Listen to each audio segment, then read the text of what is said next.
Let's cross live to Ediz now. Ediz, the trial due to resume today. What are we expecting?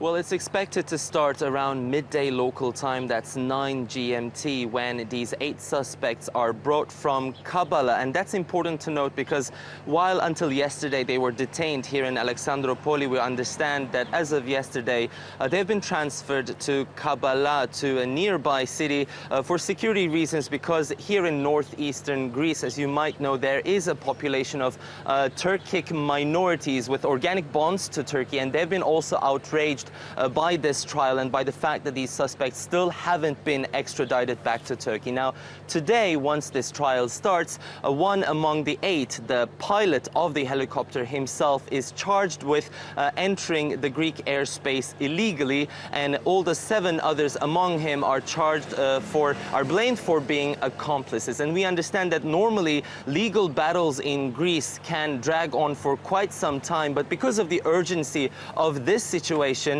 we're told that most likely the Greek court will come up with a ruling within by the end of today. But we're also told that the outcome of today's today's trial, is not necessarily indicative of whether or not these people will be extradited, because they have filed for political asylum, and that takes quite a few weeks to resolve.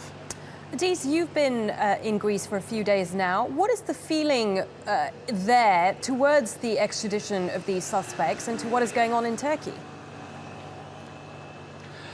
Well, it's two ways, really, because when you listen to the politicians, the Greek Prime Minister Alexandroupolis and the Foreign Minister Koças, you're hearing a lot of positive statements towards the demands of Turkey. They say that they support the constitutional law and the democratic process, and that if these people have indeed played a role in this failed coup attempt, they should be returned. But then again, they go back to emphasize the fact that they have to follow suit with whatever is required by the Greek and international law. And we understand that historically Syriza, the current ruling party, has been known as a leftist party, and they have an ideology towards protecting these kinds of political asylum seekers. And Greece, in fact, has a history of not handing over quite a few PKK or DHKPC members that Turkey defines as terror groups. But then again, right now there is a good and stable ongoing relations between Greece and Turkey, which Greece very much enjoys.